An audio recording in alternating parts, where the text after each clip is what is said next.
Story start होता है exactly 100 साल पहले के एक कैटास्ट्रॉफिक मूवमेंट से, जब एक मैसिव मीटियोराइट पूरे कॉन्टिनेंट पर क्रैश करता है। और उस इम्पैक्ट के बाद जो चीज़ इमर्ज होती है वो सिर्फ एक डिज़ास्टर नहीं, बल्कि पूरी ह्यूमैनिटी के एग्जिस्टेंस के लिए एक नाइटमेयर बन जाती है। उस रॉक के अंदर से निकलते हैं जाइंट इंसेक्ट्स, जिन्हें ज़र्ग्स कहा जाता है। और ये क्रीचर्स नॉर्मल नहीं, बल्कि इंसेनली फास्ट मल्टीप्लाई करने वाले, हाइपर अग्रेसिव और कंप्लीटली लीथल बीइंग्स होते हैं, जो तुरंत ही ह्यूमंस के साथ डायरेक्ट कॉन्फ्लिक्ट में एंटर कर जाते हैं। लेकिन प्रॉब्लम ये थी कि ह्यूमैनिटी के पास उस वक्त सिर्फ कन्वेंशनल फायर आर्म्स थे, जो इन क्रीचर्स के ओवरवेलमिंग नंबर्स के सामने बिल्कुल इनफेक्टिव प्रूव होते हैं। रिजल्ट ये होता है कि धीरे धीरे ह्यूमंस अपनी मेजॉरिटी टेरिटरी लूज कर देते हैं और सर्वाइवल मोड में चले जाते हैं। फिर कई सालों के स्ट्रगल के बाद एक जीनियस माइंड एक ब्रेक थ्रू टेक्निक डेवलप करता है, जिसे स्पिरिट कॉन्ट्रैक्ट्स बोला जाता है। और यही टर्निंग पॉइंट होता है स्टोरी का, क्योंकि इस एबिलिटी के थ्रू विमेन ट्रांसफॉर्म हो सकती हैं पावरफुल बैटल स्पिरिट्स में, और मेन बन जाते हैं उनके मास्टर्स। एक सिम्बायोटिक कॉम्बैट सिस्टम क्रिएट होता है जो बैटलफील्ड डायनामिक्स कंप्लीटली चेंज कर देता है। और इसी नए पावर के दम पर ह्यूमैनिटी अपनी बची कुची लैंड को डिफेंड करने में सक्सेसफुल होती है। अब फास्ट फॉरवर्ड करते हैं 100 साल बाद प्रेजेंट टाइमलाइन में, जहां एक एकेडमी टाइप सेटअप में एक ह्यूज ग्लोइंग पिंक क्रिस्टल के अराउंड क्राउड गैदर हुआ है, क्योंकि आज अवेकनिंग टेस्ट का दिन है। सबकी नजरें स्टेज पर हैं जब एक यंग गर्ल आगे बढ़ती है और क्रिस्टल को टच करती है। इवैल्यूएटर इमीडिएटली उसका रिजल्ट अनाउंस करता है। उसे मिलता है एक वीक रैंक का सी सॉर्ड, जो क्लियरली एक लो टियर आर्मामेंट है। और ये सुनते ही लड़की का डिसअपॉइंटमेंट ऑब्वियस हो जाता है। वो साइलेंटली स्टेज छोड़ देती है, क्योंकि उसका रिजल्ट काफी पुअर है। इसी बीच हमारा प्रोटैगनिस्ट हान जान कैजुअली अराइव करता है सेरेमनी पर। उसे खुद भी नहीं पता कि उसका टैलेंट किस लेवल का होगा। एटमॉस्फेयर थोड़ा टेंस है जब एग्जामिनर नेक्स्ट नाम कॉल करता है। शो में एक रेड हेड कॉन्फिडेंट गर्ल जो फुल एटीट्यूड के साथ स्टेज पर आती है। जैसे ही वो क्रिस्टल को टच करती है, एक इंटेंस ग्लो पूरी स्टेज को कवर कर लेता है, इतना पावरफुल कि उसकी आंखें टेम्पररली ब्लाइंड हो जाती हैं। और सडनली एक एक्स्ट्रा ऑर्डिनरी स्पीयर मैनिफेस्ट होता है, इमॉर्टल ब्लड स्पीयर, जो रैंक एस इक्विपमेंट है। इवैल्यूएटर शॉक में रह जाता है और क्राउड भी इंस्टेंटली रिएक्ट करता है। सब लोग उसकी पोटेंशियल को देखकर स्पेकुलेट करने लगते हैं कि अगर ये किसी इक्वली स्ट्रांग पार्टनर के साथ कॉन्ट्रैक्ट करे तो वो डुओ प्रैक्टिकली इनविंसिबल होगा। लेकिन इस हाइप के बीच सबसे अनएक्सपेक्टेड मूवमेंट तब आता है जब श्योमे सीधा अपने बॉयफ्रेंड हान जान के पास जाती है और बिना किसी हेजिटेशन के कोल्ड टोन में ब्रेकअप अनाउंस कर देती है। वो क्लियरली बोलती है कि अब दोनों कंप्लीटली डिफरेंट लेवल्स पर हैं और उनका साथ पॉसिबल नहीं है। हान जान शॉक में फ्रीज हो जाता है, उसके पास कोई वर्ड्स नहीं होते और वो बस उसे देखते रह जाता है। श्यो में लास्ट लाइन ड्रॉप करती है कि अब उसे भूल जाओ, और फिर वहां से टर्न करके चली जाती है। ये सीन सिर्फ इमोशनल नहीं बल्कि ह्यूमिलिएटिंग भी बन जाता है, क्योंकि नियर बाय बॉयज उस पर ओपनली लाफ करते हैं। हानजान की ऑकवर्डनेस और वल्नरेबिलिटी क्लियरली विजिबल है।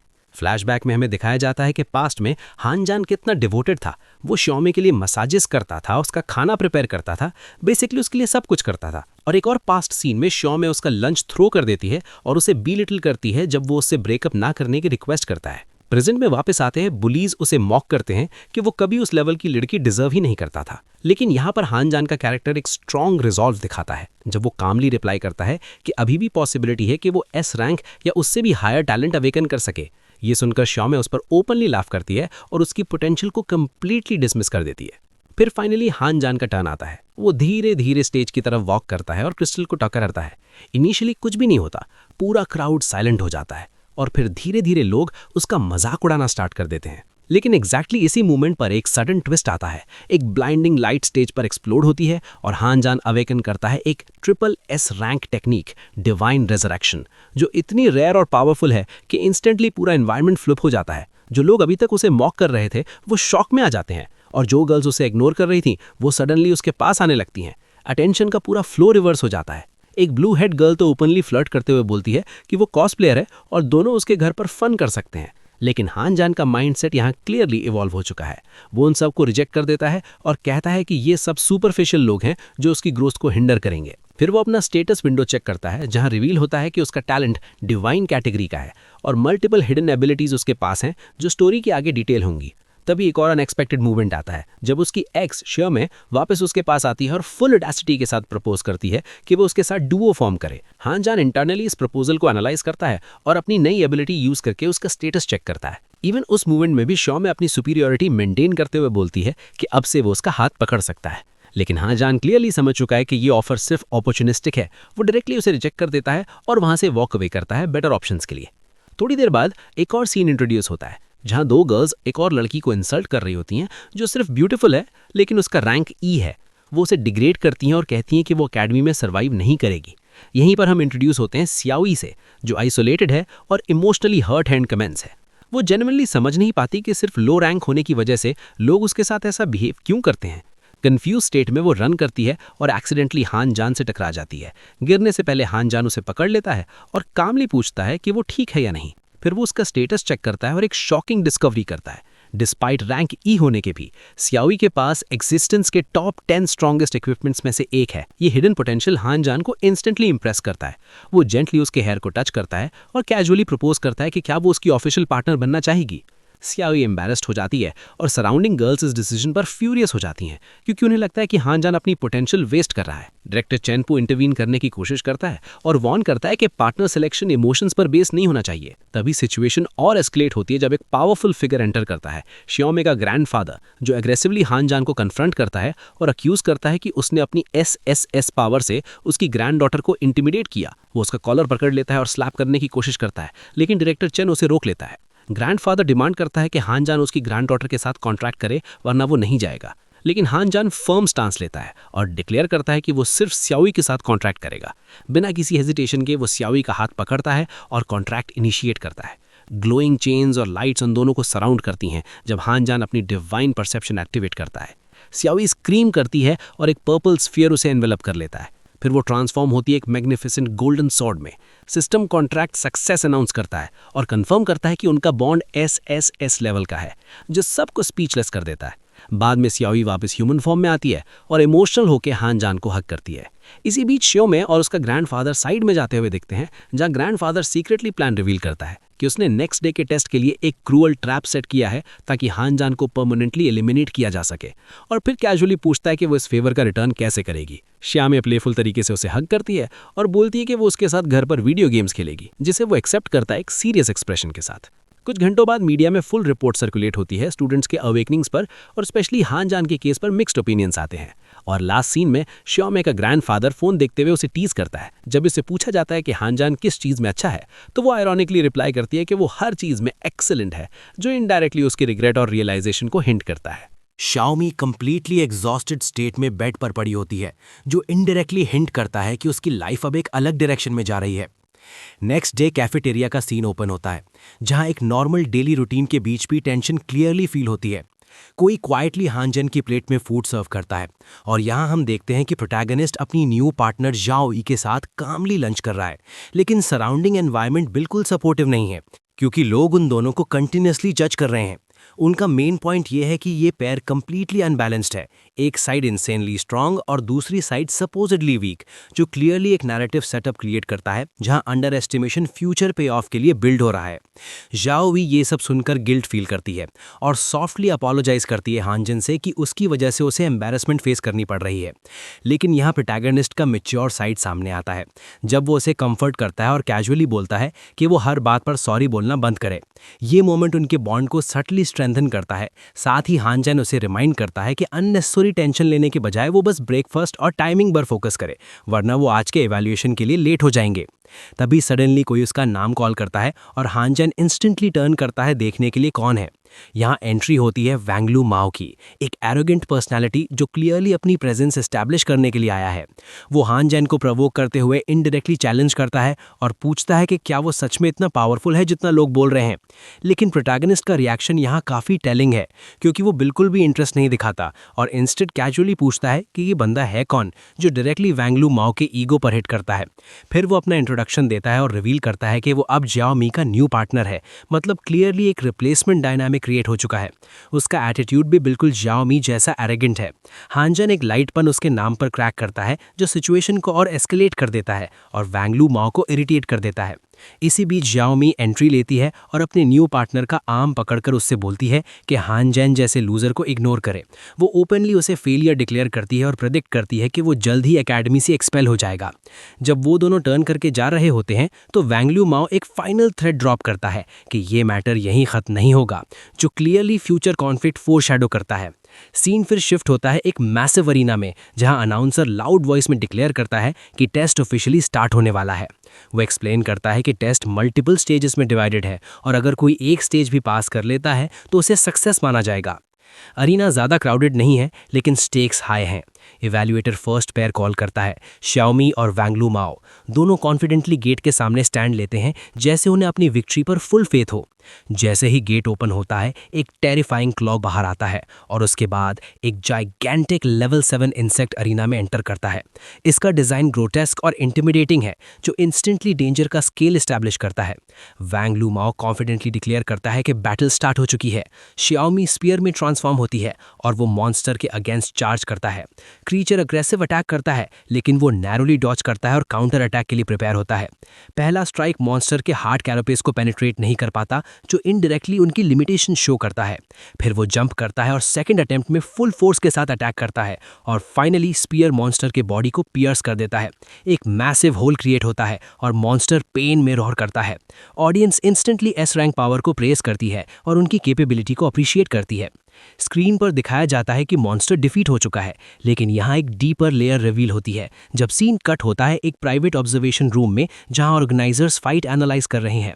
वे क्योंग जो फर्स्ट डिस्ट्रिक्ट का हेड है, वो क्रिटिसाइज करता है कि इतने लो लेवल मॉन्स्टर के अगेंस्ट उनका परफॉर्मेंस इनएफिशिएंट था, लेकिन तुरंत मास्टर ली उसे हिट करता है उसकी बकवास के लिए। फिर लिन जिनक्वान डिटेल ब्रेक डाउन देता है और एक्सप्लेन करता है कि उन्हें एक ही ब्लो में फाइट फिनिश कर देनी चाहिए थी और उनका कोऑर्डिनेशन फ्लॉड है। अरीना में वापस अनाउंसर डिक्लेयर करता है कि उन्होंने स्टेज पास कर लिया है और एक रिकॉर्ड भी ब्रेक किया है, लेकिन क्राउड अब भी हान जैन को क्रिटिसाइज कर रहा है कि उसने इतनी स्ट्रॉन्ग पार्टनर को रिजेक्ट करके गलती की। फिर नेक्स्ट पेयर कॉल होता है, हान जैन एंड जियाओ वी। जैसे ही वो गेट के पास जाते हैं, हान जैन को एनवायरनमेंट में कुछ ऑफ फील होता है और बैटलफील्ड में एंटर करते ही suddenly 10 level 1 monsters simultaneously spawn हो जाते हैं, जो क्लियरली अब नॉर्मल है। हान जैन इस इनकंसिस्टेंसी से शॉक हो जाता है, क्योंकि ये सपोजिटली लो रैंक टेस्ट था। ऑडियंस इसका मजाक उड़ाती है कि उसने वीक पार्टनर चूज की। अनाउंसर फेक एक्सप्लेनेशन देता है कि डिफिकल्टी रैंकिंग्स पर बेस्ड है, लेकिन रियलिटी कुछ और है।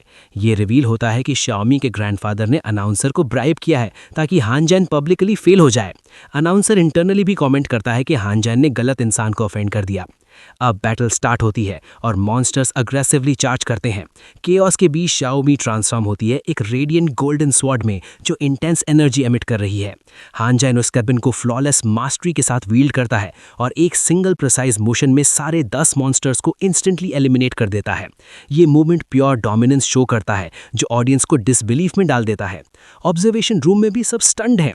वे क्योंग इंप्रेस्ड होकर कहता है कि उन्होंने सिर्फ 1 सेकेंड में काम खत्म कर दिया, जबकि उसे खुद 30 सेकेंड्स लगे थे।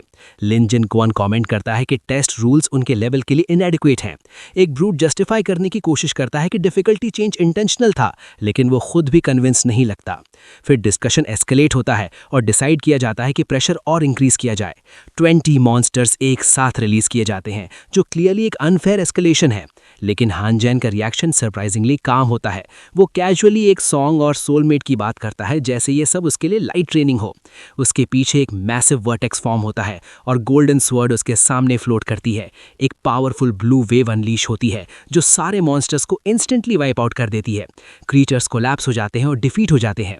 हान जैन आयरॉनिकली पूछता है, क्या बस इतना ही था? जो ऑडियंस को उसकी एरोगेंस लगती है, लेकिन एक्चुअली ये उसकी ओवरवेलमिंग सुपीरियॉरिटी का डिस्प्ले है। वे क्योंग फिर से इंप्रेस होता है और डिसाइड करता है कि वो इस डुओ को अपनी टीम में लेना चाहता है। थर्ड डिस्ट्रिक्ट लीडर याकू आर्ग्यू करता है कि इतने इनएक्सपीरियंस डुओ को फ्रंट लाइंस पर भेजना वेस्ट होगा। फिर ऑर्गेनाइजर्स आपस में आर्ग्यू करने लगते हैं, जैसे कोई वैल्यूएबल रिसोर्स के लिए फाइट कर रहे हों। फोर्थ डिस्ट्रिक्ट लीडर सेंजे की सजेस्ट करता है कि उन्हें रूइंस एक्सप्लोर करने भेजना चाहिए, लेकिन बाकी उसे शटअप बोल देते हैं। फाइनली रूम का ओल्डेस्ट लीडर सबको साइलेंस करता है और कंक्लूड करता है कि जो अभी तक देखा गया वो इनफ नहीं है, और वो डिसाइड करता है कि इन दोनों का एक और टेस्ट होगा, इस बार हाईएस्ट पॉसिबल डिफिकल्टी पर, जो क्लियरली नेक्स्ट आर्क के लिए एक इंटेंस सेटअप क्रिएट करता है। ऑब्जर्वेशन रूम के बैक साइड में श्याओमी का ग्रैंडफादर खड़ा होता है और उसके फेस पर एक सिनिस्टर सेटिस्फैक्शन क्लियरली विजिबल होता है। वो अंदर ही अंदर खुश होता है ऑर्गेनाइजर्स के डिसीजन से और सोचता है कि अब देखते हैं हान जैन इस एक्सट्रीम सेटअप में कैसे परफॉर्म करता है। यानी उसके लिए ये सिर्फ एक टेस्ट नहीं, बल्कि ये एक प्लान डाउनफॉल है। सीन फिर इंस्टेंटली अरीना पर शिफ्ट होता है, जहां सेंटर में एक मैसिव गेट खड़ा है और उसके सामने प्रोटैगनिस्ट रेडी पोजीशन में खड़ा है। करप्ट एवैल्यूएटर फिर से अनाउंस करता है कि हायर अथॉरिटीज के डिसीजन के अकॉर्डिंग डिफिकल्टी को मैक्सिमम लेवल तक इंक्रीज किया जा रहा है।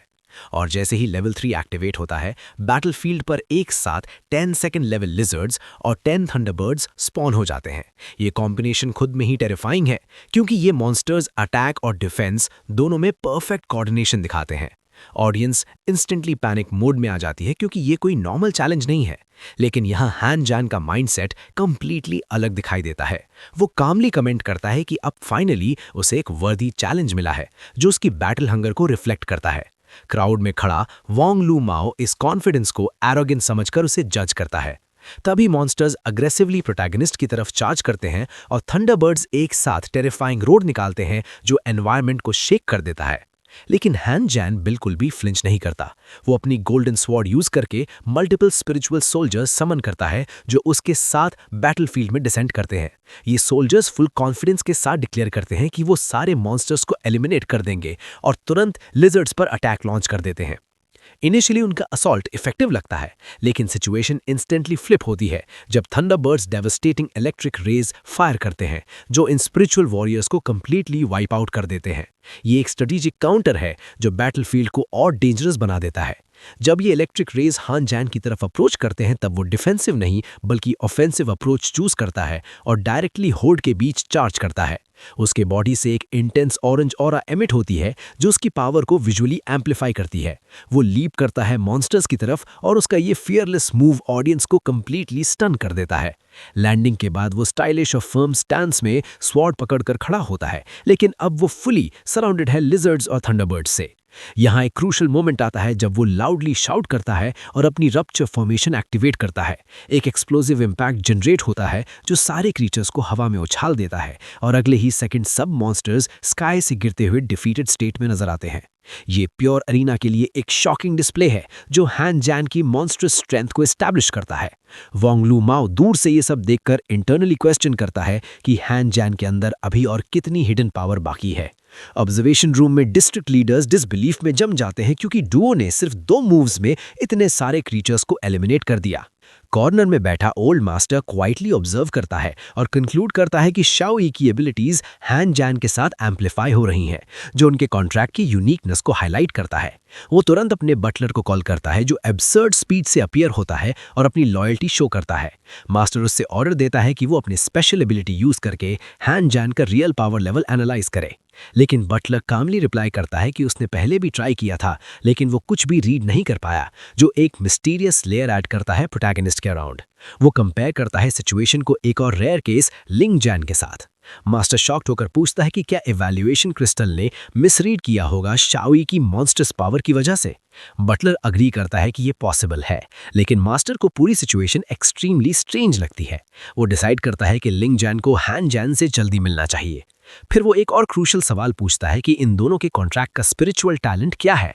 बटलर सीरियस टोन में रिवील करता है कि इसका नाम शिनोंग स्ट्रिपॉड है, जो क्लियरली एक लेजेंडरी लेवल कॉन्सेप्ट हिंट करता है।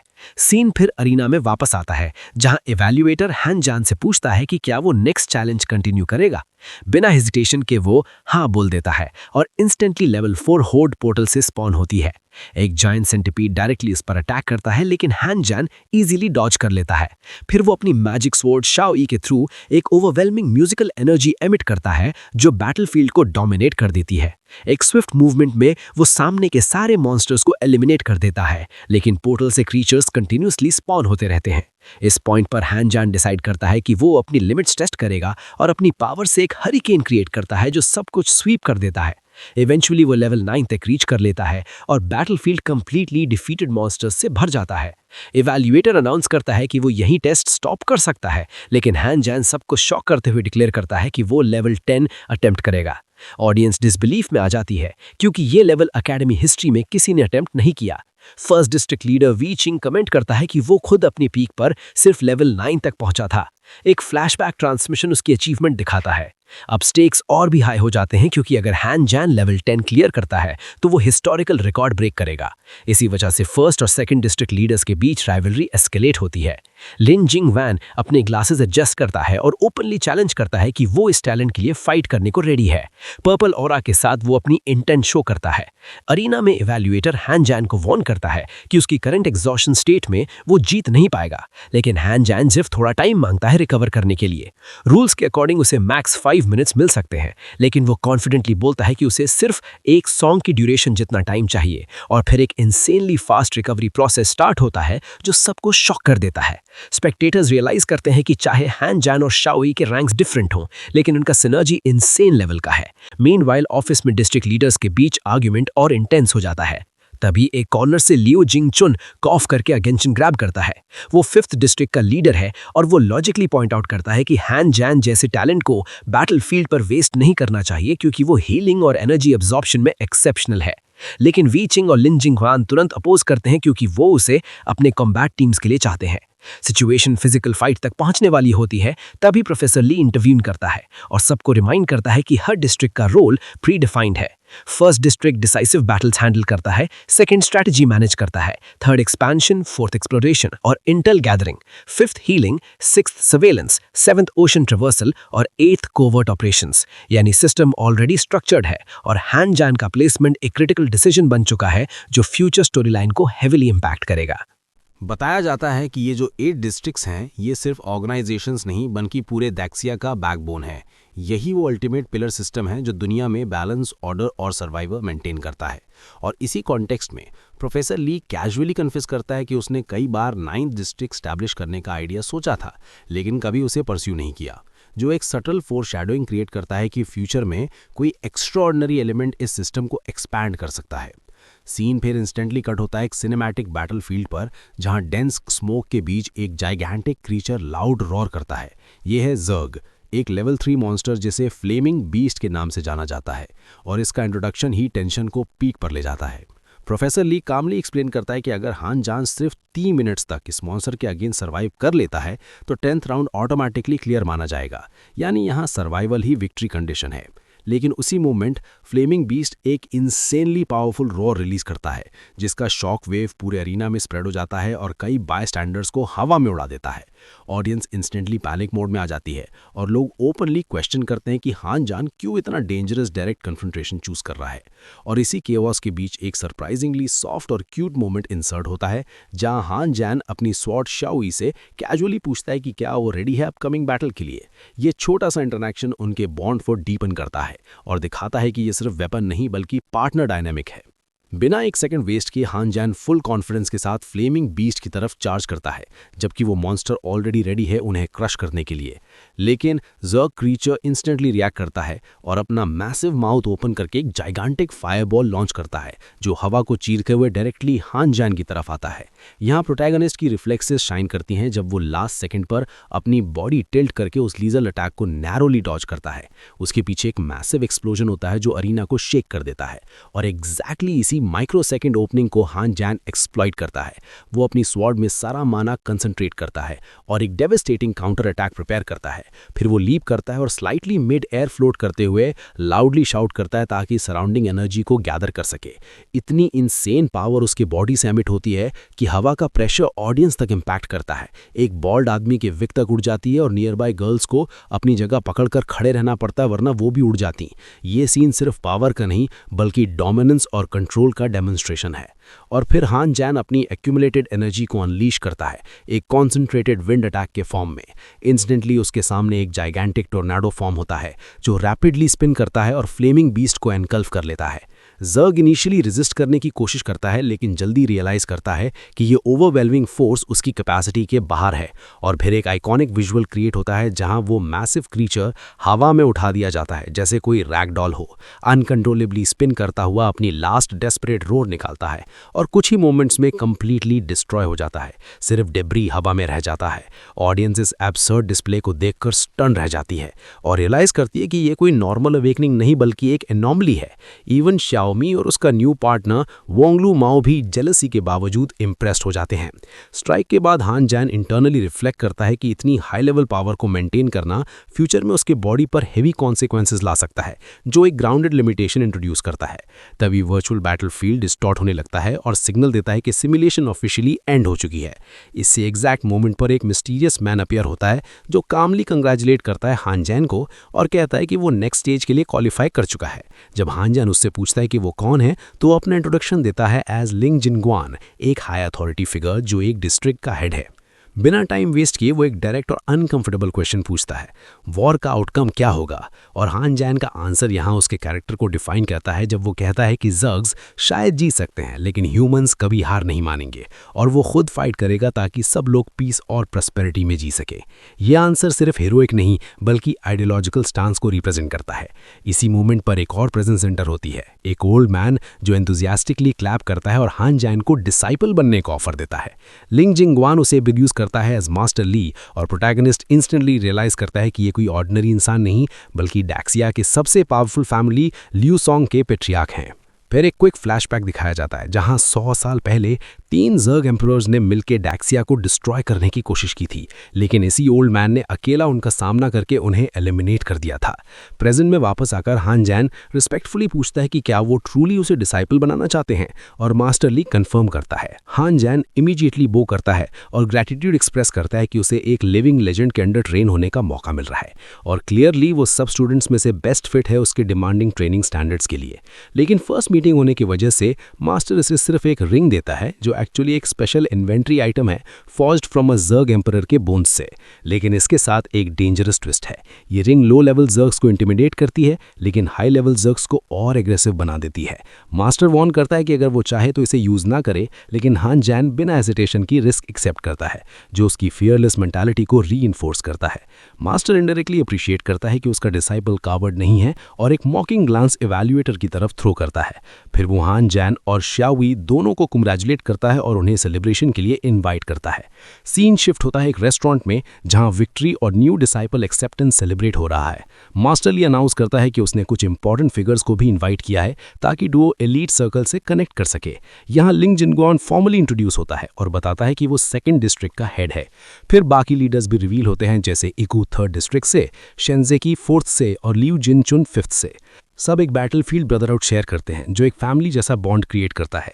हान जैन पोलाइटली सबका थैंक्स करता है लेकिन वो लोग कहते हैं कि अब वो उनका अपना है। कुछ लीडर्स एब्सेंट हैं जैसे 6 जो बॉर्डर गार्ड कर रहा है और 7th जो कंट्री के बाहर है। लेकिन जब 8th लीडर की बात चलती है तभी एक सडन ट्विस्ट आता है। वो literally out of nowhere appear होता है जैसे टेलीपोर्ट करके आया हो। कैजुअली लेट होने के लिए अपोलोजाइज करता है और वॉर्न करता है कि वो ज़्यादा देर रुक नहीं सकता। वो हान जैन को अपना कॉन्टैक्ट देता है लेकिन स्ट्रिक्ट कंडीशन के साथ कि वो सिर्फ एक बार यूज़ हो सकता है जब सिचुएशन लाइफ और डेथ हो, और जितनी स्पीड से आया था उतनी ही स्पीड से वैनिश हो जाता है जो उसकी मिस्टीरियस ऑरा को और डीपन करता है। हान जैन क्लियरली इंप्रेस होता है उसकी यूनिक पर्सनालिटी से। फिर लिंग जिनग्वान एक गिफ्ट बॉक्स प्रेजेंट करता है जिसमें मल्टीपल रिसोर्सेज, क्लोथ्स और टेक्निक्स होती हैं जो डुओ की ग्रोथ में हेल्प करेंगी। हान जैन जेन्युइनली थैंकफुल होता है लेकिन जैसे ही एटमॉस्फेयर पीक सेलिब्रेशन पर पहुंचता है एक फैट ओल्ड वुमेन रेस्टोरेंट में घुस के लाउड वॉइस में कंप्लेन करती है कि सब लोग उसके बिना खाना खा रहे हैं और यहीं से नेक्स्ट केओटिक इंटरैक्शन का सेटअप क्रिएट होता है। ज़ाओई सडनली शॉक और एम्बैरेसमेंट में फ्रीज हो जाती है क्योंकि जो लाउड ड्रामा क्रिएट कर रही होती है वो कोई और नहीं बल्कि उसकी खुद की आंट होती है। और ये रिवील सिर्फ एक फैमिली कॉन्फ्लिक्ट नहीं बल्कि उसके पास ट्रॉमा का पब्लिक एक्सपोजर बन जाता है। वो ओल्ड वुमन बिना किसी फिल्टर के रूडली बोलती है कि ज़ाओई यूजुअली घर पर ही खाना खाती है और अब जब उसने अपनी पावर्स अवेकन कर ली हैं तो वो बाहर मस्ती करने के लिए भाग रही है। लेकिन सबसे डिस्टर्बिंग बात यह है कि वो लड़की को अपनी बात एक्सप्लेन करने का एक सेकंड भी नहीं देती है और सीधा उसकी तरफ लंच करके उसे सबके सामने स्लैप करने की कोशिश करती है। ये मोमेंट इंस्टेंटली एस्केलेट हो जाता है लेकिन यहाँ हान जैन का प्रोटेक्टर इंस्टिंक्ट एक्टिवेट होता है और वो लाइटनिंग स्पीड में रिएक्ट करके उसका हाथ पकड़ लेता है और अटैक को रोक देता है। ये सिर्फ एक फिजिकल ब्लॉक नहीं बल्कि एक सिंबॉलिक स्टैंड है अगेंस्ट अब्यूज। लेकिन आंट अपना हाथ झटक कर अग्रेसिवली चिल्लाती है कि वो उसके मैटर में इंटरफेयर ना करे और तुरंत अक्यूज करती है कि हान जैन सिर्फ ज़ाओई को मैनिपुलेट कर रहा है उसकी पावर के लिए और पैसे निकालने के लिए। वो ओपनली क्लेम करती है कि उसने लड़की पर बहुत इन्वेस्ट किया है, जैसे वो कोई इंसान नहीं बल्कि एसेट हो। ये लाइन क्लियरली उसके टॉक्सिक माइंडसेट को एक्सपोज करती है। जावी इस सबसे इतनी हर्ट और गुस्से में आ जाती है कि फाइनली स्नैप कर देती है और चिल्लाकर कहती है कि बस करो, वो और नॉनसेंस नहीं सुन सकती। लेकिन आयरनी देखो कि आंट उल्टा उसे ही इल मैनर डिक्लेयर करती है, जबकि खुद पब्लिक में तमाशा क्रिएट कर रही होती है। वो और एस्केलेट करती है सिचुएशन को जब थ्रेटन करती है कि 4th डिस्ट्रिक्ट का अंकल उसकी बदतमीजी से डिसअपॉइंट होगा, जो एक फेक अथॉरिटी फ्लेक्स लगता है। टेबल पर बैठे लीडर्स कंफ्यूज्ड होकर एक दूसरे को देखते हैं कि ये अंकल कौन है जिसका ये बार बार नाम ले रही है। लेकिन आंट यही नहीं रुकती, वो फुल डिसरिस्पेक्ट मोड में जाकर हान जेन पर चिल्लाती है और मास्टर ली की तरफ उंगली दिखाकर पूछती है कि क्या वो उसका दादा है जो बिल पे कर रहा है। फिर वो एक absurd डिमांड रख देती है कि अगर कोई जावी को ले जाना चाहता है तो गोल्ड हाउस और कार देनी पड़ेगी, और वो थ्रेटन करती है कि वो अपने रिलेटिव्स को बुला लेगी जो 3rd, 4th और 5th डिस्ट्रिक्ट से हैं। ये सीन बेसिकली ग्रीड और डिल्यूजन का एक्सट्रीम एग्जाम्पल बन जाता है। अब मास्टर ली का पेशेंस खत्म हो जाता है और वो कामली लेकिन अथॉरिटी के साथ बाकी लीडर्स को बोलता है कि इस मैडनेस को तुरंत खत्म करो। तुरंत सब यंग लीडर्स पैनिक मोड में कॉल लगाने लगते हैं कि सिक्योरिटी ने इस औरत को अंदर कैसे आने दिया। लेकिन आंट फिर भी फेयरलेस एक्ट करती है और क्लेम करती है कि उसके पावरफुल कॉन्टैक्ट्स सबको हैंडल कर लेंगे। और एग्जैक्टली इसी पीक मोमेंट पर उसका फोन रिंग करता है, जो उसके ड्रामा को इंटरप्ट करता है। वो कॉल उठाती है और तुरंत दूसरी साइड से उसे एक ब्रूटल स्कोल्डिंग मिलती है, जहां उसे क्लियरली बता दिया जाता है कि आज के बाद उनका फैमिली रिलेशन खत्म है। ये एक इंस्टेंट डाउनफॉल मोमेंट है जहां उसकी पूरी फेक अथॉरिटी कोलैप्स हो जाती है। मास्टर ली एक कोल्ड स्माइल के साथ पूछता है कि अब उसके वो पावरफुल कॉन्टैक्ट्स कहां गए। फोन की दूसरी साइड से अंकल भी वार्न करता है कि उसे इस मेस में इंक्लूड ना करें और क्लियरली बोलता है कि हान जेन और जाओई पावरफुल लीडर्स के प्रोटेक्शन में हैं। ये सुनते ही आंट का शॉक इतना इंटेंस होता है कि फोन उसके हाथ से गिर जाता है और वो खुद भी कोलैप्स हो जाती है, कंप्लीटली ब्रोकन और डिसबिलीफ में। सिक्योरिटी गार्ड्स तुरंत एक्शन लेते हैं और उसे फोर्सफुली रेस्टोरेंट से बाहर निकाल देते हैं जब वो अब भी फ्लोर पर ड्रामा कर रही होती है। और जाते जाते मास्टर ली एक प्रेशर अटैक रिलीज करता है जो उसे और हेल्पलेस बना देता है। ये पूरा सीन एक स्ट्रॉन्ग पे ऑफ है जहां टॉक्सिक कंट्रोल का एंड दिखाया जाता है। इस इंसिडेंट के बाद जाओई डीपली मैरिस्ड फील करती है और सबसे अपोलोजाइज करती है, लेकिन मास्टर ली उसे जेंटली कंफर्ट करता है और कहता है कि अब जब उसके पेरेंट्स नहीं हैं तो उसकी न्यू फैमिली यही लोग हैं, हान जेन, उसके कॉमरेड्स और वो खुद। ये लाइन इमोशनल एंकर बन जाती है और जाओई के लिए बिलोंगिंग का फर्स्ट रियल मोमेंट क्रिएट करती है। वो टीयर्स के साथ इनविटेशन एक्सेप्ट करती है और एटमॉस्फेयर ग्रेजुअली लाइट हो जाता है। सब डिसाइड करते हैं कि अब फॉर्मेलिटी की ज़रूरत नहीं है और फाइनली खाना स्टार्ट होता है। यहाँ एक काम बॉन्डिंग मोमेंट आता है जहाँ मास्टर ली कैजुअली उन्हें फैंसी डिश खाना सिखाता है और हंटर्स के एग्जाम्पल्स देकर एक्सप्लेन करता है। हान जेन थोड़ा ह्यूमर ऐड करता है जब वो पूछता है कि वो किस टाइप का फूड होगा, स्लो रोस्टेड या बॉइल्ड, और मास्टर रिप्लाई करता है कि हर इंसान का अपना पाथ होता है, जो एक फिलोसॉफिकल हिंट है। फिर एक क्यूट मोमेंट आता है जब मास्टर ली नोटिस करता है कि उसका फूड गायब हो गया है और रिवील होता है कि जाओई ने वो हान जेन के लिए ले लिया है, जो उनके ग्रोइंग बॉन्ड को हाईलाइट करता है। हान जेन खुश होकर कहता है कि अगर ऐसा ही चलता रहा तो उनका कनेक्शन इनसेन लेवल का हो जाएगा। फिर लिन जिन ग्वान एक्सप्लेन करता है कि जब पार्टनर्स रिलैक्स्ड और सिंक में होते हैं तो वो यूनिक एबिलिटीज अनलॉक कर सकते हैं, और एक सीक्रेट रिवील करता है कि स्पिरिट कॉन्ट्रैक्ट पार्टनर्स 2 फॉर्म्स ले सकते हैं, ह्यूमन और वेपन, और एग्जाम्पल देता है कि लीडर्स की वाइफ्स करंटली बैटलफील्ड पर उनकी जगह फाइट कर रही हैं। लेकिन वो एक स्पाइसी डिटेल भी ऐड करता है कि सेपरेट कॉम्बैट के लिए कपल को डीपर इंटीमेसी बिल्ड करनी होती है, जो कॉन्ट्रैक्ट को स्ट्रेंथन करता है। जब हान जेन से पूछा जाता है कि उसने ई रैंक पार्टनर क्यों चूज की, तो वो अपनी यूनिक एबिलिटी रिवील करता है जहां contract SSS rank infinite potential में इवॉल्व हो सकता है। ये सुनकर सब लीडर्स शॉक हो जाते हैं क्योंकि ऐसी एबिलिटी उन्होंने पहले कभी नहीं सुनी। हान जेन कॉन्फिडेंटली कहता है कि वो कभी रैंडम पार्टनर चूज नहीं करेगा जब तक उसमें हिडन डिविनिटी ना हो, लेकिन मास्टर ली इमीडिएटली वार्न करता है कि वो ये सीक्रेट किसी और को ना बताएं। फिर टॉपिक शिफ्ट होता है जब लीडर्स बताते हैं कि ग्रेट शिया का टेरिटरी 20% एक्सपैंड हो गया है जर्ग्स के अगेंस्ट। ये सुनकर मास्टर एक्साइटेड हो जाता है और सब मिलकर टोस्ट करते हैं। डिनर एक पॉजिटिव हाई नोट पर एंड होता है। बाद में मास्टर ली पर्सनली उन्हें उनके न्यू रेजिडेंस ले जाता है। रास्ते में हान जेन मजाक करता है कि क्या वो इतना पीकर ड्रंक हो गया है, लेकिन मास्टर हंसी में रिप्लाई करता है कि वो बिल्कुल फाइन है। घर पहुंचकर हान जेन शॉक रह जाता है क्योंकि वो एक लग्जूरियस मैंशन होता है। मास्टर नॉस्टैल्जिक टोन में बताता है कि ये वही जगह है जहां उसकी वाइफ ने अपनी पूरी लाइफ स्पेंड की थी।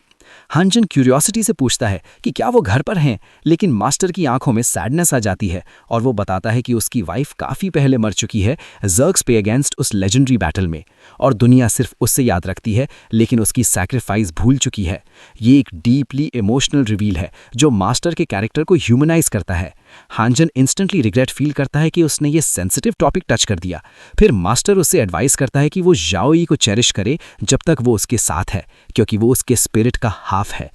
एंड में हानजन रिस्पेक्टफुली पूछता है कि उसकी वाइफ का नाम क्या था ताकि वो हिस्ट्री में फॉरगॉटन ना हो, और मास्टर एक इमोशनल स्माइल के साथ रिवील करता है लिंग में, जो इस एंटायर आर्क को एक हार्टफेल्ट क्लोजर देता है और फ्यूचर इमोशनल स्टेक सेट करता है। मास्टर ली अपने पास्ट को रिकॉल करता है और बताता है कि वो एक लेजेंडरी बैटल था जहां उसने खुद एक ज़र्ग इंसेक्ट को एलिमिनेट किया था, लेकिन जब वो बाकी 2 मॉन्स्टर्स के अगेंस्ट फाइट कर रहा था तब उसकी वाइफ ने अपनी जान दे दी। और वो क्लियरली एम्फसाइज करता है कि असल में दाक्षिया को एक्सटिंक्शन से बचाने का रियल क्रेडिट उसकी वाइफ को मिलना चाहिए था। ये लाइन सिर्फ ग्रीफ नहीं बल्कि इनजस्टिस का भी इंडिकेशन है कि दुनिया ने उसकी सैक्रिफाइस को इग्नोर कर दिया। फिर वो धीरे से टर्न करता है और कामली बोलता है कि अब सबको रेस्ट करना चाहिए। लेकिन आवर्स बाद एक क्वाइट और इंट्रोस्पेक्टिव सीन आता है जहां वो बैकयार्ड में अकेला बैठा स्टार्स को देख रहा होता है और अपनी बिलवेड वाइफ की मेमोरीज में लॉस्ट होता है। इसी मोमेंट पर हान जियान और जियाओवी साइलेंटली उसके पास आ जाते हैं उसे कंपनी देने के लिए। उनका सडन अराइवल मास्टर को सरप्राइज कर देता है, लेकिन उनका इंटेंशन क्लियर है, वो उसे अकेला फील नहीं होने देना चाहते। ये जेस्चर मास्टर को उसके पास्ट की याद दिलाता है जब वो और उसकी वाइफ यंग थे, और इसी इमोशनल स्टेट में वो सडनली डिसाइड करता है कि अब टाइम आ गया है हान जियान के रियल ट्रेनिंग का। वो उसे एक मार्शल आर्ट इंट्रोड्यूस करता है जिसका नाम है बैकी क्वान, और क्लियरली बोलता है कि ये उसकी स्ट्रेंथ को नेक्स्ट लेवल तक ले जाएगा। बिना वार्निंग के वो एक इंसेन रोर के साथ एक ट्री को हाफ में तोड़ देता है, सिर्फ डेमोन्स्ट्रेशन के लिए। ये एक रॉ पावर शोकेस है जो हान जियान को समझ आता है कि वो किस लेवल के मास्टर के अंडर ट्रेन कर रहा है। फिर वो एक्सप्लेन करता है 8 बॉडी लॉक्स का कॉन्सेप्ट। ये हिडन पॉइंट्स होते हैं ह्यूमन बॉडी के अंदर जो अनलॉक होने पर मैक्सिमम फिजिकल पोटेंशियल रिलीज करते हैं। हान जियान इंस्टेंटली उसके मूवमेंट्स इमिटेट करना स्टार्ट करता है और शॉकिंगली इतनी नेचुरल फ्लूइडिटी के साथ करता है जैसे वो ऑलरेडी इस टेक्निक को जानता हो। ये देखकर मास्टर जेन्युइनली सरप्राइज हो जाता है क्योंकि उसने एक्सपेक्ट नहीं किया था कि लड़का इतनी जल्दी मास्टरी अचीव कर लेगा। लेकिन ट्रेनिंग यहीं खत्म नहीं होती, क्योंकि मास्टर डिसाइड करता है कि उसे प्रैक्टिकल कॉम्बैट का रियल टेस्ट भी देना है, और बिना वार्निंग के वो लाइटनिंग स्पीड में हान जियान के चेस्ट पर एक डायरेक्ट पंच मार देता है जो उसे मीटर्स दूर उड़ा देता है। अब हान जियान ग्राउंड पर पेन में स्क्रीम कर रहा होता है और मास्टर उसे वार्न करता है कि एरोगेंस का कोई प्लेस नहीं है रियल कॉम्बैट में। लेकिन इंटरनली वो खुश होता है कि फाइनली उसने अपने डिसाइपल को एक वैल्यूएबल लेसन दे दिया। हान जियान भी समझ जाता है कि सिचुएशन कितनी सीरियस है और डेस्परेट टोन में रिक्वेस्ट करता है कि फ्यूचर ट्रेनिंग में थोड़ा कम वायलेंट हो। नेक्स्ट डे सीन शिफ्ट होता है चिंगटाइन एकेडमी में, जहां डियो कैजुअली वॉक कर रहा होता है और जाओवी कंसर्न के साथ पूछती है कि उसका फेस अभी भी हर्ट कर रहा है क्या। हान जियान हाफ ह्यूमर में रिप्लाई करता है कि उसे इतना पेन फील किए काफी टाइम हो गया था। लेकिन कॉरिडोर में आगे बढ़ते ही वो वोंगलू माओ और उसके ग्रुप से टकरा जाते हैं जो क्लियरली ट्रबल क्रिएट करने के मूड में है। वोंगलू माओ हान जियान का मजाक उड़ाता है और उसकी सक्सेस को डाउन प्ले करता है और स्पेशली जियाओवी को टारगेट करता है उसके लो रैंक के लिए। जियाओवी कंफ्यूज्ड हो जाती है क्योंकि वो इंसल्ट्स का कॉन्टेक्स्ट समझ नहीं पाती। तब हान जियान कामली एक्सप्लेन करता है कि वो बस एक अटेंशन सीकिंग इडियट है। फिर वो दोनों उसे इग्नोर करके डायरेक्टर के ऑफिस में चले जाते हैं जहां उन्हें एक सीरियस अपडेट मिलता है। उन्हें फ्रंट लाइंस पर भेजा जा रहा है सिटी डिफेंस के लिए। डायरेक्टर ऑफिशियल नोटिस दे देता है और बोलता है कि उन्हें इमीडिएटली रिपोर्ट करना होगा। हान जियान थोड़ा एप्रीहेंसिव फील करता है, लेकिन डायरेक्टर एडमिट करता है कि वो डिसीजन चेंज नहीं कर पाएगा क्योंकि सिचुएशन क्रिटिकल है। लेकिन प्रोटैगनिस्ट का रिजॉल्व यहाँ सॉलिड हो जाता है जब वो क्लियरली बोलता है कि यही उसका पाथ है स्ट्रॉन्गर बनने के लिए। ऑफिस से बाहर आते ही वोंगलू माओ फिर से प्रोवोक करता है और बोलता है कि चाहे वो कितना भी स्ट्रांग हो, लेकिन उससे ऊपर लोग हैं और रूल्स हैं जो वो तोड़ नहीं सकता। कॉरिडोर में फेस टू फेस कन्फ्रंटेशन होता है जहां वो ग्रुप कंटिन्यूअसली उनका मजाक उड़ाता रहता है। हान जियान साइलेंट रहता है, लेकिन उसकी कोल्ड एक्सप्रेशन क्लियरली शो करती है कि वो ऑलरेडी डिसाइड कर चुका है कि अब इसका एंड करेगा। वोंगलू माओ और प्रोवोक करने के लिए झूठ बोलता है कि वो पूरी रात शाओमे के साथ था और उसकी पावर डबल हो गई है और उसे फाइट के लिए चैलेंज करता है। बिना डिले के दोनों डायरेक्ट क्लैश में एंटर करते हैं और उनके पंचेस कोलाइड करते ही एक मैसिव शॉक वेव कॉरिडोर में स्प्रेड होती है। लेकिन इंपैक्ट के मोमेंट पर ही वोंगलू माओ का आर्म ब्रेक हो जाता है हान जियान की ओवरवेलमिंग स्ट्रेंथ के सामने। वो पेन में स्क्रीम करता है और कंप्लीटली वल्नरेबल हो जाता है। हान जियान अपॉर्चुनिटी सीज करता है और एक और ब्रूटल पंच उसके फेस पर लैंड करता है जो उसे अनकॉन्शियस कर देता है। बुली गोल्ड फ्लोर पर गिर जाता है और फाइट खत्म हो जाती है। ड्यूओ कामली वहां से वॉक अवे कर लेता है। डायरेक्टर बाहर आता है और नर्स को कॉल करता है इंजर्ड बॉय के लिए। उसके बाद हान जियान डायरेक्टली सर्विस काउंटर पर जाता है अपने फॉर्मेलिटीज कंप्लीट करने के लिए और फर्मली बोलता है कि वो इमीडिएटली स्पेशल ट्रूप ज्वाइन करना चाहता है। रिसेप्शनिस्ट सरप्राइज्ड होता है लेकिन कंफर्म करता है कि वो दोनों ऑलरेडी रजिस्टर्ड हैं एज टैलेंटेड स्टूडेंट्स जो फ्रंट लाइन पर जाएंगे। वो सिस्टम में उनका डेटा इनपुट करता है और टीम O527 क्रिएट करता है जिसका लीडर हान जियान होता है। फिर वो डिस्ट्रिक्ट्स के फंक्शनिंग के बारे में डिटेल देता है और उन्हें एक रूम की तरफ डायरेक्ट करता है। जब वो डोर ओपन करते हैं तो उन्हें एक शॉकिंग साइट मिलता है। रूम कंप्लीटली मेसी है, ट्रैश फ्लोर पर स्कैटर्ड है और एनवायरनमेंट डिस्गस्टिंग है। अंदर एक रेड हेड वुमन और एक लेजी बियर्डेड मैन बेड पर पड़े होते हैं, क्लियरली ड्रंक स्टेट में। रेड हेड पूछती है वो कौन है और हान जियान कामली अनाउंस करता है कि वो टीम 0527 का लीडर है, जो उसे सरप्राइज कर देता है। बियर्डेड मैन इनिशियली इग्नोर करता है और बोलता है कि इतना यंग कैप्टन होना इंसल्ट है और उन्हें रूम से निकलने को बोलता है। फिर वो सडनली ज़ियाओवी को देखकर चीप तरीके से पूछता है कि क्या वो उसकी पार्टनर बनना चाहेगी, जो डायरेक्टली हान जियान के लिए अनएक्सेप्टेबल होता है। बिना हेजिटेशन के वो फॉरवर्ड डैश करता है और उसके स्टमक पर एक पावरफुल पंच लैंड करता है। इम्पैक्ट इतना स्ट्रॉन्ग होता है कि उसके मुंह और नाक से लिक्विड निकल जाता है और वो रूम के अक्रॉस वॉल से टकराकर गिर जाता है। रेड हेड उसे यॉन कहकर बुलाती है और वॉर्न करती है बिहेव करने को, जबकि वो खुद रेस्ट करने चली जाती है। लेकिन यॉन सिर्फ पैसे मांगता है ड्रिंक के लिए और वो उसके मुंह पर डोर बंद कर देती है। अब वो उठकर कंप्लेन करता है कि टीम कंप्लीटली डिक्लाइन में है और उनके पास लिकर के लिए भी पैसे नहीं है। कंप्यूटर पर डेटा चेक करते हुए वो डाउट करता है कि हान जियान टीम को इंप्रूव कर पाएगा। फिर वो रैंकिंग दिखाता है जहां उनकी टीम लास्ट पोजीशन पर होती है। वो स्लैम्प होकर बैठ जाता है और एक्सप्लेन करता है कि अगर परफॉर्मेंस इंप्रूव नहीं हुई तो उन्हें लोअर डिस्ट्रिक्ट में डिमोट कर दिया जाएगा जहां कोई रूल्स नहीं होते और सर्वाइवल ही बिगेस्ट चैलेंज होता है। और फाइनली वो कंक्लूड करता है कि अब जब अल्कोहल खत्म हो गया है तो उन्हें सीरियसली रिएक्ट करना होगा, वरना उनका डाउनफॉल परमानेंट हो जाएगा।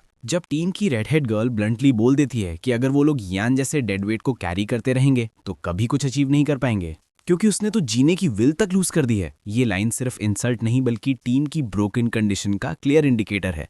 लेकिन हान यान इस मोमेंट को एक टर्निंग पॉइंट की तरह लेता है और इंटरनली डिसाइड करता है कि अब उसे सबको प्रूफ करना होगा कि वो हर प्रॉब्लम हैंडल कर सकता है, चाहे सिचुएशन कितनी भी टफ क्यों ना हो। वो कॉन्फिडेंटली डोर की तरफ चलता है और डिक्लेयर करता है कि वो इस बेकार ग्रुप को एक एलीट स्क्वाड में ट्रांसफॉर्म करेगा। ये स्टेटमेंट सिर्फ कॉन्फिडेंस नहीं बल्कि लीडरशिप क्लेम है। उसके बाद वो किचन की तरफ जाता है जहां वो मिस्टीरियस रेड हेड होंग यिंगवे से बात करता है, जो उन्हें वेलकम कर चुकी थी। डुओ उसके पास बैठता है और हान यान अपनी स्पेशल एबिलिटी यूज करके उसका रियल नाम रिवील कर देता है, जो उसे शॉक कर देता है, क्योंकि इसका मतलब है कि वो उसके हिडन डिटेल्स तक एक्सेस कर सकता है। जब वो पूछती है कि वो असल में है कौन, तो हान यान कामली रिप्लाई करता है कि ये बस उसकी ट्रू पावर का एक छोटा सा डेमोन्स्ट्रेशन था। फिर वो जेन्युइनली एक्सप्लेन करता है कि उसके हिसाब से वो टीम के लिए एक्सट्रीमली इंपॉर्टेंट एसेट है और अगर वो कोऑपरेट करे तो वो लोग कलेक्टिवली अपनी रैंकिंग को एलिवेट कर सकते हैं। यहाँ हान यान एक स्मार्ट मूव करता है जब वो डायरेक्ट प्रपोजल देता है कि वो मिशन अर्निंग्स का हाफ शेयर करेगा।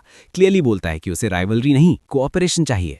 होंग यिनवे कुछ सेकंड्स तक उसे ऑब्जर्व करती है, उसके इंटेंशंस को जज करती है और फाइनली एग्री कर लेती है, लेकिन सिंपैथी से नहीं बल्कि फाइनेंशियल गेन देखकर, जो उसके प्रैक्टिकल माइंडसेट को शो करता है। फिर हान यान उसे बोलता है कि अवेलेबल मिशंस फिल्टर करे और वो खुद फाइनल चॉइस करेगा। वो बताती है कि सिस्टम में सिर्फ 3 मिशंस कंपैटिबल हैं, लेकिन वो सब इतनी इजी हैं कि उन्हें कंप्लीट करके रैंक बढ़ाना बहुत स्लो प्रोसेस होगा।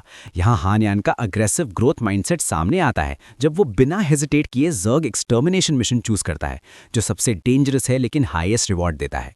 होंग यिनवे तुरंत रिएक्ट करती है और उसे पागल बोलती है, क्योंकि उस मिशन के लिए कम से कम 6 एक्सपीरियंस फाइटर्स चाहिए होते हैं। लेकिन हान यान स्माइल के साथ उसे रीअश्योर करता है कि वो सब कुछ अकेला हैंडल कर लेगा, जैसे ये बस एक नॉर्मल टेस्ट हो। सीन कट होता है कुछ एंग्री एक्स्ट्रास पर, जो डिस्कवर करते हैं कि मिशन ऑलरेडी किसी और ने ले लिया है और वो डिसाइड करते हैं कि रिस्पॉन्सिबल पर्सन को ढूंढकर जवाब लेंगे। मीनवाइल ट्रियो डेंजरस जोन में एंटर करता है, जहां होंग यिनवे डिटेक्टर से कंफर्म करती है कि आसपास 8 लेवल 2 इंसेक्ट्स हैं जो शायद एक नेस्ट बना रहे हैं।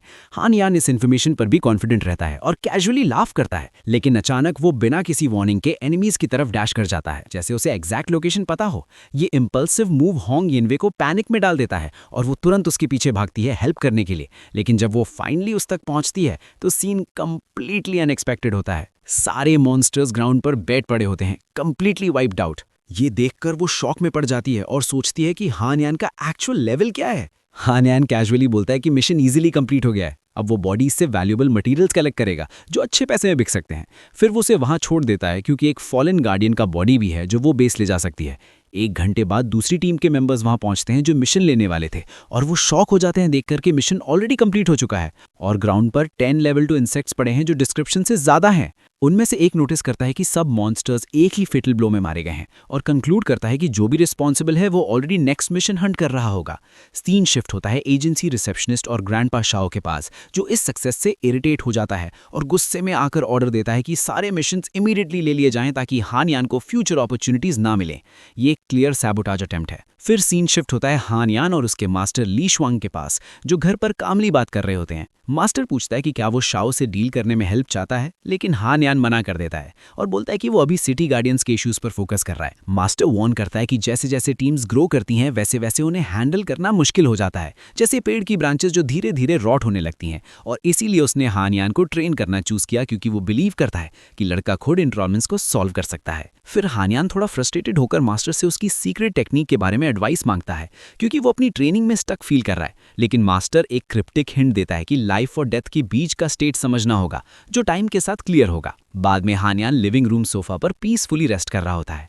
तब शाई हुई थोड़ी ऑकवर्डली आती है और बोलती है कि उसे उसके साथ सेम रूम में सोना पड़ेगा, क्योंकि प्रोफेसर ने बाकी सारे रूम्स लॉक कर दिए हैं। हान यान पोलाइटली ऑफर करता है कि वो फ्लोर पर सो जाएगा, लेकिन शाई युई इंसिस्ट करती है कि बेड पर दोनों के लिए इनफ स्पेस है। ये मोमेंट उनके ग्रोइंग बॉन्ड को सटली हाईलाइट करता है। रात दोनों पीसफुली एक ही बेड पर रेस्ट करते हैं। नेक्स्ट मॉर्निंग वो टीम रूम में जाते हैं ताकि सिचुएशन क्लियर करें, और जब दूसरे मेंबर्स को पता चलता है कि हान यान कौन है और उसने एकेडमी एग्जाम में क्या अचीव किया था, तो वो शॉक्ड हो जाते हैं। अशेम्ड फील करते हुए वो अपोलोजाइज करते हैं कि उन्होंने उसे अंडर एस्टिमेट किया और डिसरिस्पेक्ट किया। लेकिन होंग यिनवे ब्लंटली बोल देती है कि इतना पावरफुल इंसान उनकी जैसी फेल टीम में रहकर सिर्फ अपना टाइम वेस्ट कर रहा है, जो एक बार फिर टीम के इंटरनल कॉन्फ्लिक्ट और फ्यूचर डायरेक्शन को सेट करता है।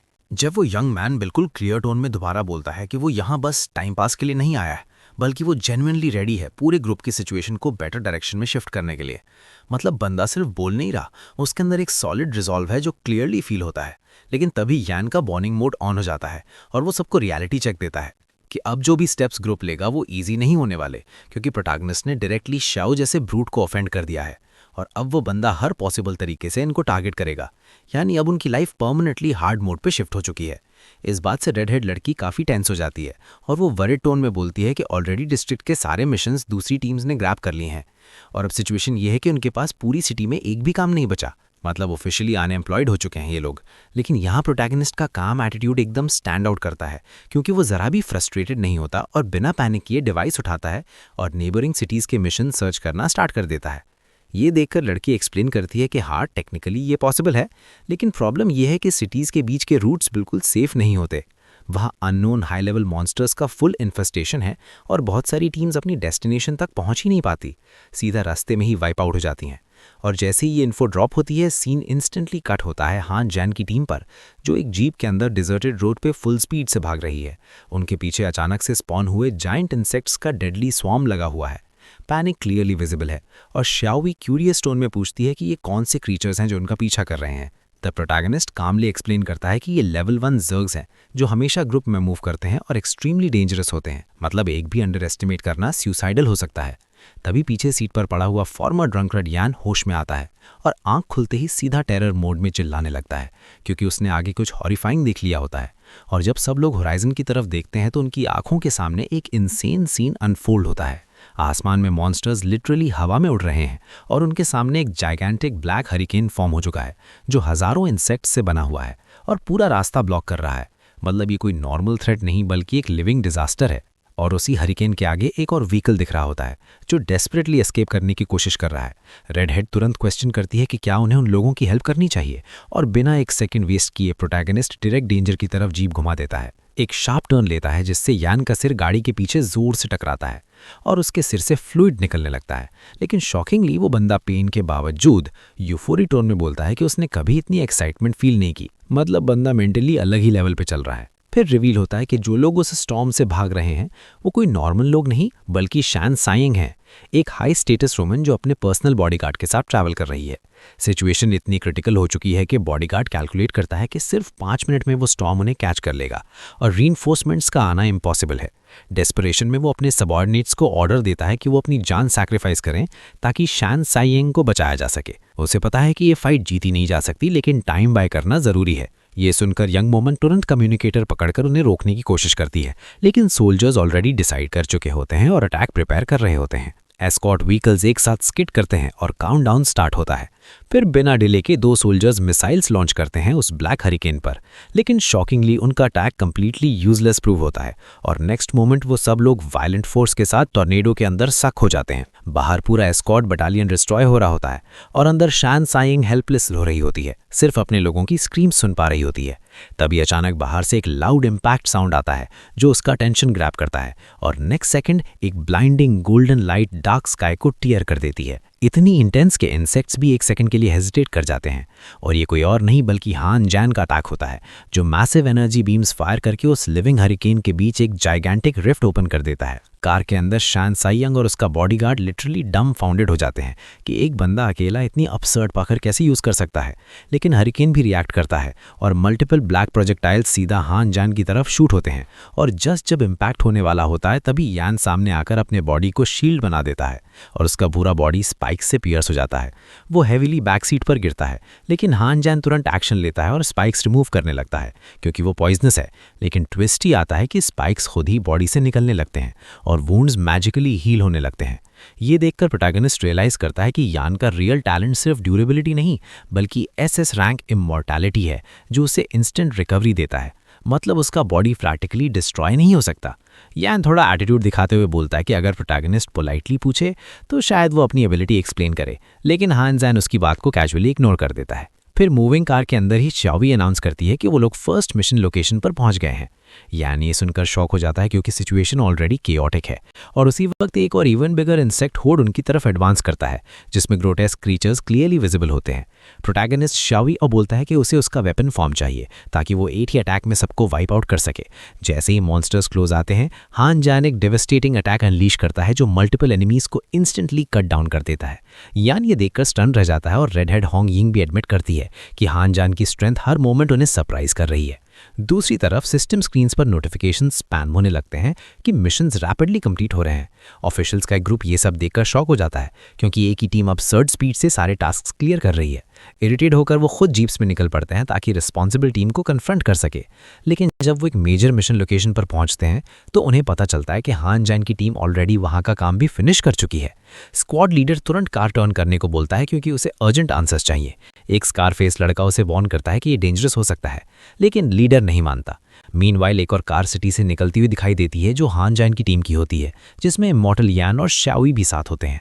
और फाइनली सीन शिफ्ट होता है सिटी गार्डियंस के सेंट्रल हेडक्वार्टर्स में जहां सू मिंगवान जो सिटी का थर्ड मोस्ट पावरफुल कमांडर है अपने लग्जरियस ऑफिस में बैठा सिस्टम डेटा देख रहा होता है और डिसबिलीफ में है कि इतने टफ मिशंस इतनी जल्दी कैसे कंप्लीट हो गए। तब एक एम्प्लॉय इन्फॉर्म करता है कि रिसेंटली एक अननोन टीम ने एंट्री ली थी और उन्होंने ही सब कुछ हैंडल किया है। असिस्टेंट सारे फिजिकल फाइल्स ले आता है और सू मिंगवान खुद सीक्रेट सिस्टम फाइल्स एक्सेस करता है। वो एक एक मेंबर की हिस्ट्री डीपली एनालाइज करता है और शॉक हो जाता है जब उसे पता चलता है कि हर मेंबर अल्ट्रा सीक्रेट क्लासिफिकेशन में है जो बिल्कुल सेंस नहीं बनाता। लेकिन सबसे ज़्यादा उसका टेंशन एक फाइल ग्रैब करती है, हान जैन की पर्सनल फाइल जो कंप्लीटली एम्प्टी होती है और वो तुरंत सस्पेक्ट करता है कि ये कोई नॉर्मल रिकॉर्ड नहीं बल्कि सिस्टम लेवल का कुछ सीरियस अनॉमली या हिडन ट्रूथ है।